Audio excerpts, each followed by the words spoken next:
अगर किसानों पर नहीं चलाई गई पैलेट गन तो कैसे मिल रहे हैं किसानों के शरीर पर पैलेट्स के निशान।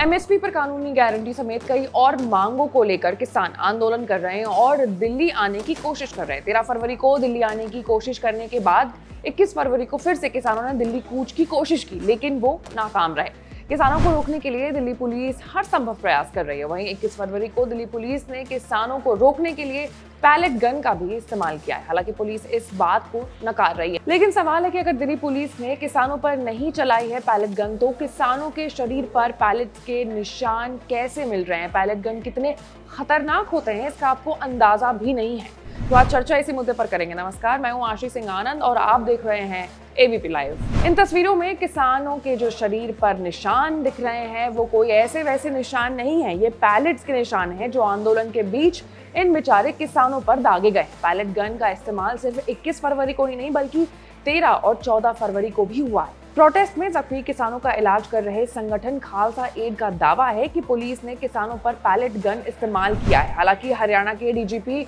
शत्रुजीत सिंह ने किसानों पर पैलेट के इस्तेमाल करने से इनकार कर दिया, जबकि पंजाब के health minister doctor Balbir Singh Rajindra के अनुसार पैलेट गन के चली गोली के कारण अब तक 3 किसान अपनी आंखों की रोशनी खो चुके हैं, जिससे ये साबित होता है कि हरियाणा पुलिस ने न सिर्फ वाटर कैनन और टीयर गैस का इस्तेमाल किया है बल्कि गोलियां और पैलेट गन को भी इस्तेमाल में लाया गया है। अब पैलेट गन क्या होता है, कितना खतरनाक होता है वो जानते हैं। तो पैलेट गन का जो इस्तेमाल है वो दुनिया भर में भीड़ को नियंत्रित करने के लिए बिना खतरे वाला आसान जरिया माना जाता है। पैलेट के अलावा आंसू गैस, वाटर कैनन, स्प्रे को भी भीड़ नियंत्रण करने के प्रयोग में शामिल किया गया है। पैलेट गन का यूज किसी व्यक्ति को घायल कर उससे चोट पहुंचाने के लिए होता है। पैलेट गन 500 यार्ड के हिस्से तक अपना असर रखती है, लेकिन इन्हें बहुत ही करीब से फायर किया जाए तो फिर ये काफी खतरनाक भी हो जाती है। अगर ये आंखों में चली जाए तो आंखों की रोशनी भी चली जाती है। पैलेट गन पूरी तरह से लीड से लोडेड होता है। फायरिंग के बाद अगर शरीर में किसी भी हिस्से में इसका शॉट लगता है तो फिर वहां का जो पूरा टिश्यू है वो इससे डैमेज हो जाता है, खत्म हो जाता है। सुरक्षा बलों के मुताबिक जरूरत पड़ने पर ही सिर्फ कमर के नीचे ही प्रदर्शनकारियों पर फायर किया जाता है। जब इन्हें फायर किया जाता है तो कार्ट्रिज करीब 100 मीटर की दूरी तक 100 पैलेट्स की बौछार करता है।